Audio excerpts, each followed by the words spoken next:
영화 1917은 이 악한 세상에서 복음 전달의 사명을 감당하기 위하여 몸부림치는 아름다운 크리스천의 삶을 보여주는 영화입니다.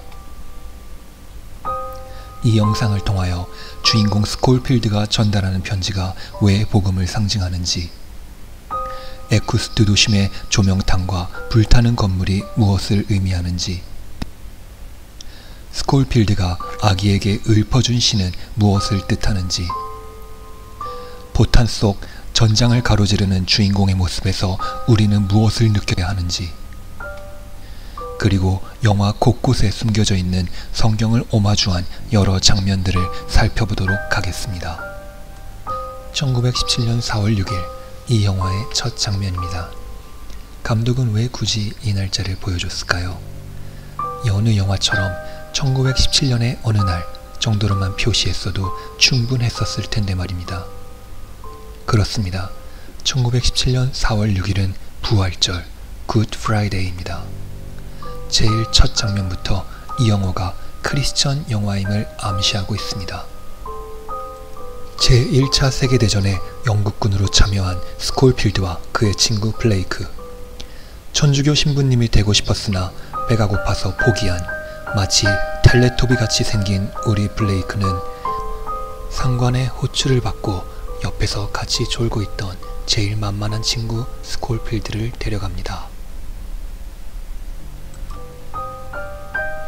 그리고 본부의 장군으로부터 독일군 병력이 퇴각하였고 영국군의 대본쇼 연대가 이들을 쫓고 있다는 것.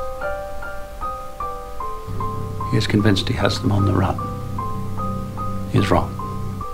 그러나 이 퇴각은 독일군의 속임수 작전이며 대본쇼 연대가 내일 아침 독일군을 쫓아 돌격하면 매복한 독일군에 의해 연대 1600명이 몰살당할 것이라는 사실을 듣게 됩니다. They have no idea what they're in for. We will lose 2 battalions. 1600 men, your brother among them. 지역의 모든 연락망이 파괴되어 연대에게 연락조차 되지 않는 절체절명의 상황. 누군가가 내일 아침까지 연대의 공격 중지 명령을 전달해야 합니다.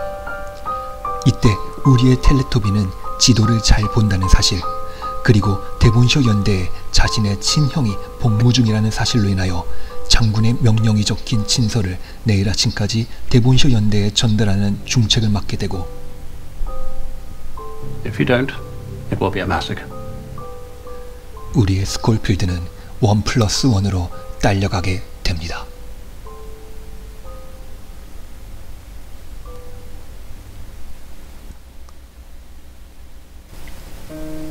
내일 아침이면 1600명이 피할 수 없는 죽음을 향해 달려갑니다. 이들이 내일 아침까지 장군의 메시지를 전달하여야만 그들이 죽음을 피할 수 있습니다. 이는 마치 예수님의 십자가 죽음과 부활이라는 메시지를 통해서만 죽음을 피하여 영원한 생명에 이를 수 있다는 크리스천의 복음 메시지를 연상케 합니다. 영화와 크리스천이티 모두 오직 이 메시지를 통하여만 죽음을 피할 수 있는 것입니다. 너무 억지 아니냐고요? 하지만 영화는 다수의 힌트를 던져줍니다. 난데없이 시를 읊는 우리 장군님. Down to Gehenna or up to the throne, he travels the fastest who travels alone. 우리 장군 아저씨 10대 소녀 같은 감수성이 충만했던 걸까요? Don't get your hopes up. 사실 이 시는 루디아드 키플링의 The Winners라는 시의 한 구절입니다. 여기서 지옥으로 번역된 게헨나는 실제로는 구약 성경 예레미야에 언급된 장소로서 자신의 친자식을 우상에게 제사로 바치던 저주의 장소이며, 수로는 예수님의 왕좌, 즉 천국을 상징합니다. 이렇게 보면 주인공과 블레이크가 걸어올 때 뜬금없이 등장하는 왼쪽의 이 십자가, 그리고 참호에 붙어있는 길 팻말, 감독이 의도적으로 배치한 것은 아닐까 하는 생각을 갖게 됩니다. 그런 면에서 참호는 우리가 사는 현실을 상징합니다. 우리가 사는 현실로 내려왔을 때 이곳에 가득한 담배 연기, 그리고 잠든 것인지 죽은 것인지 알 수 없게 널브러져 있는 병사들의 모습은 죄로 가득한 우리의 삶을 나타냅니다. 한편 친형의 목숨이 걸린 블레이크와 달리 스콜필드는 이 미션이 마음에 들지 않습니다. Let's talk about this for a minute. Why? We should at least wait until it's dark. Erin Moore's never seen no man's land. We won't make it 10 yards. Look, the last time I was told the Germans were gone, it didn't end well. You don't know, Blake. You weren't there. 이 대사들은 사명을 앞둔 크리스천이 자주 맞닥뜨리는 시험을 떠올리게 합니다. 하지만 블레이크의 굳은 의지로 이들은 사람들을 거슬러 사람들이 가지 않는 길, 아무도 가려하지 않는 곳으로 복음을 전하기 위하여 나아갑니다. 이 영화에는 성경을 오마주한 장면이 다수 존재합니다. 스콜필드가 대치전선을 건너다 입는 손바닥의 상처는 예수님께서 십자가에 못 박히신 손을 떠올리게 하며, 스콜필드의 눈에서 흙을 씻어내는 장면은 소경을 진흙으로 눈을 뜨게 하신 예수님의 실로암 기적을 떠오르게 합니다.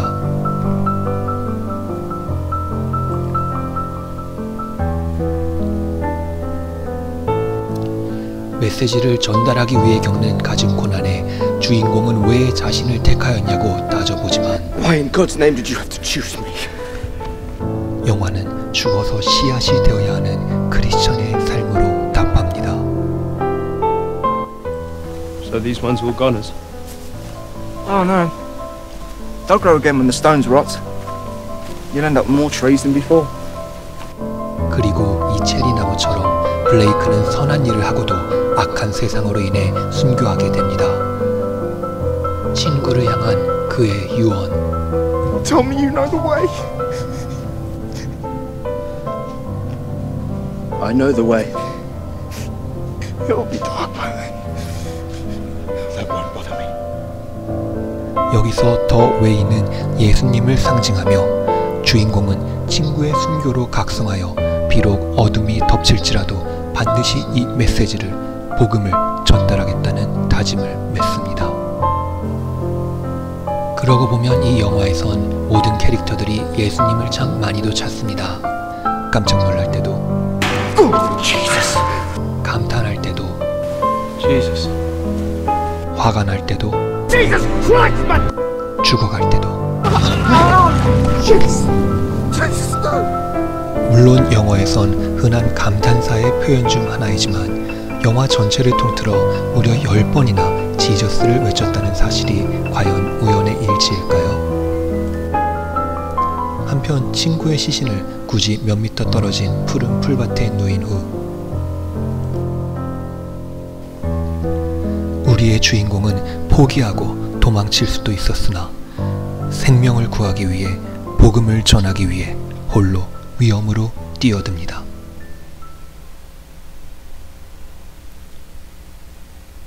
에쿠스트란 도시에서 스콜필드는 두 가지의 빛을 마주합니다.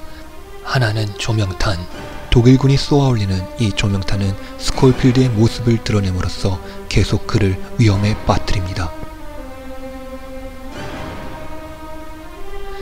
일반적으로 빛은 안정과 희망을, 어두움은 위기와 절망을 상징한다는 점에서 조명탄의 빛이 오히려 그를 위험에 빠뜨린다는 점이 흥미롭습니다. 이는 역시 인간이 만드는 한시적인 빛은 영원할 수 없으며 오히려 인간에게 위협이 된다는 뜻으로 해석될 수 있습니다. 반대로 스콜필드가 두 번째 마주하는 빛은 불타는 교회입니다. 조명탄 속의 긴박한 위기 상황과 달리 불타는 교회, 그리고 십자가, 그 영원한 불빛 되시는 주님 앞에서 그는 짧지만 영화 속 가장 깊은 안식과 평안을 맞이합니다. 물론 이 악한 세상에서의 고난과 고통은 계속되지만 이 영원한 불빛은 스콜필드가 도시에 머무는 동안 계속 그를 적절히 위험에서 구해주며 그의 앞길을 비춰줍니다.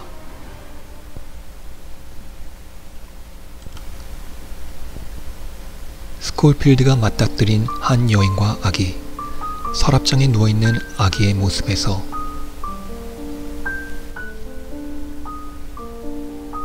그리고 자기 가방에서 음식과 우유까지 모두 아기와 여인에게 선물하는 모습에서 성경의 유명한 장면이 연상되지 않으신가요? 물론 여인도 아기도 이 우유가 여기저기 만지고 다닌 손때 묻은 우유란 사실은 알지 못합니다. 이런 더러운. 여기서 질문. 스콜필드가 아기에게 읊어주는 시의 의미는 무엇일까요? 장군이 멋져 보였던 걸까요?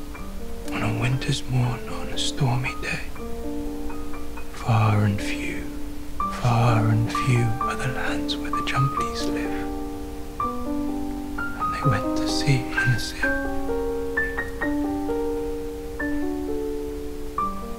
이 시는 에드워드 리어의 점블리스라는 시입니다. 여기서 시브는 한국어로 채를 뜻합니다. 맞습니다. 요리할 때 쓰는 그 채입니다.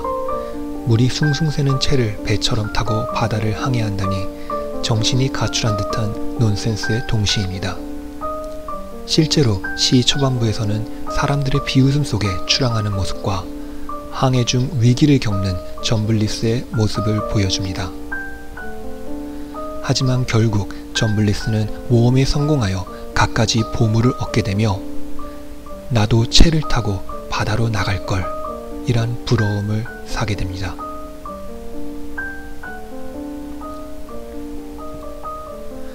이렇게 채를 타고 바다로 위험한 모험을 떠나는 점블리스의 모습에서 세상에 강요하는 상식과 관습을 물리치고 위험을 무릅쓰고 아무도 가고 싶어하지 않는 길을 걷는 크리스천의 모습을 볼 수 있습니다.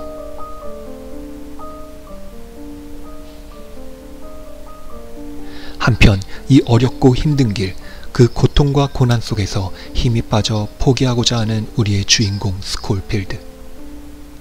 그를 다시 일으켜 세우는 건 떠나간 친구와 그의 순교를 떠올리게 하는 체리나무의 꽃잎들, 그리고 마음에 스며드는 노랫소리입니다. I'm a poor wayfaring stranger란 곡은 19세기 초의 유명한 크리스천 곡입니다. 영화는 이 곡의 가사를 통하여 홈이 천국을 상징한다는 것, 그리고 병도 고통도 위험도 없는 천국과 영생의 존재가 크리스천이 이 땅에서 사명을 계속 감당하게끔 하는 힘이 된다는 사실을 알려줍니다.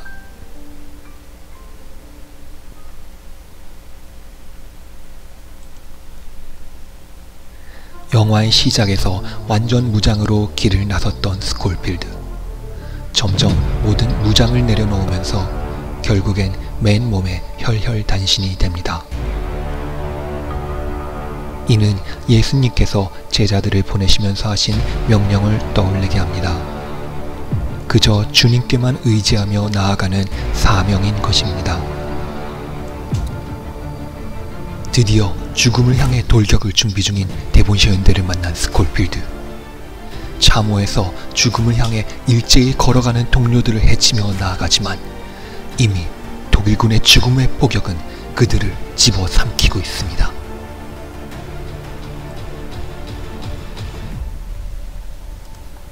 그리고 그토록 총탄을 두려워하던 그는 맨몸으로 죽음을 무릅쓰고 참호를, 이 세상의 구덩이를 뛰쳐 나옵니다.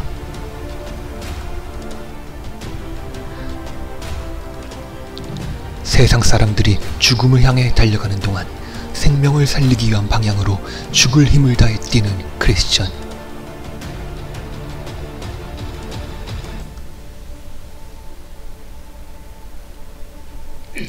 물론 이 사명을 마친 후에도 이 세상에는 계속 고통이 가득하며 이 세상으로부터는 아무런 소망도 찾을 수 없습니다. I hoped today might be a good day. Hope is a dangerous thing. There is only one way this war ends. Last man standing. 그렇습니다. 이 세상에서는 고통과 죽음을 피할 길이 없습니다.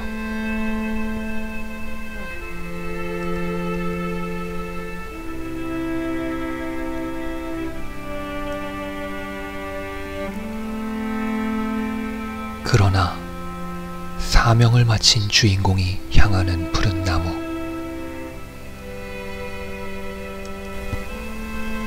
고난 중에도 우리 곁에 있는 이 나무. 그 푸른 나무이신 예수님에게서 우리는 참된 안식과 위로를 받을 수 있습니다. 그렇다면 그가 그토록 죽음을 무릅쓰고 전하고자 하였던 복음 메시지는 무엇일까요?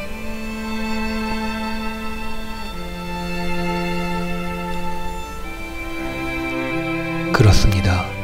우리의 참 소망은 이 세상이 아닌 우리가 돌아가야 할, 우리가 돌아가게 될 예수님과 천국에 있음을 다시 한번 일깨워 줍니다. 영화 1917은 아름다운 크리스천 영화입니다. 본 영상에서 소개드리지 않은 내용이 매우 많으니 꼭 DVD, 포털 사이트 또는 IPTV 등을 통하여 영화 전체를 시청하시면서 복음의 중요성 그리고 복음을 전하는 자의 아름다운 발걸음과 그 삶을 묵상하는 시간이 되시길 기도합니다. 감사합니다.